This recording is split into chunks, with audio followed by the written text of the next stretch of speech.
Hi guys, अस्सलाम वालेकुम। क्या हाल है? Welcome back to my new mini vlog नहीं शॉर्ट।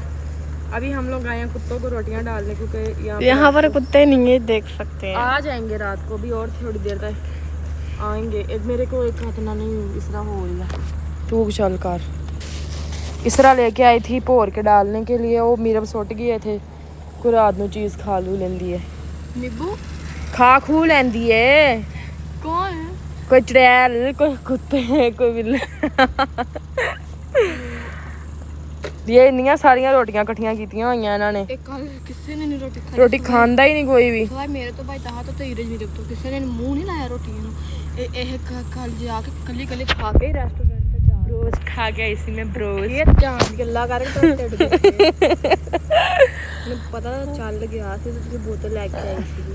ਅੱਛਾ ਜੀ, ਹੁਣ ਚਾਚੇ ਦੀ ਪਾ ਕੁਆਸ ਨਾ ਕਰ ਗਏ ਜਾ ਚੈੱਕ ਕਰੋ। ਸਾਡਾ ਘਰ ਦੇ ਨੁੱਕਰ ਤੇ ਪਲਾਟ ਹੈ ਨਾ, ਚੋ ਪਾਣੀ ਘੱਟ ਹੋ ਗਿਆ। ਸੜਕਾਂ ਵੀ ਐਨ ਕਲੀਨ ਨੀਟ ਹੋ ਗਈਆਂ। ਇੱਕ ਵਾਰੀ ਹੋਰ ਧੋ ਲਈ ਨਾ ਫਿਰ ਚੰਗੀ ਤਰ੍ਹਾਂ ਹੋ ਜਾਏ। ਨਹੀਂ, ਮੀਂਹ ਇੱਕ ਵਾਰੀ ਪੈ ਗਿਆ ਤੇ ਬਸ ਸਾਫ ਸੁਥਰਾ ਹੋ ਜਾਣਾ। 14 ਤਰੀਕ ਤੋਂ ਫਿਰ ਬਾਰਿਸ਼ਾਂ ਕਹਿ ਰਹੇ ਨੇ ਇੱਧਰ ਜੀ। ਹਲੇ ਆ ਅੰਡਿਆਂ ਦੇ ਛਿਲਕੇ ਵੀ ਵਿੱਚ ਤੇਰੇ ਫਿਰਦੇ ਨੇ ਸਿਰਾ।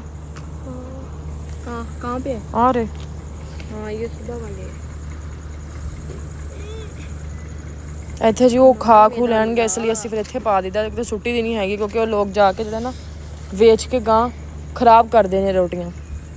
ਫਿਰ ਉਹ ਪਤਾ ਨਹੀਂ ਕੀ ਕਰਦੇ ਨੇ ਰੋਟੀਆਂ ਦੀਆਂ ਵੇਚ ਕੇ ਉਹਦਾ ਵੰਡਾ ਬਣਦਾ ਹੈ, ਵੰਡਾ।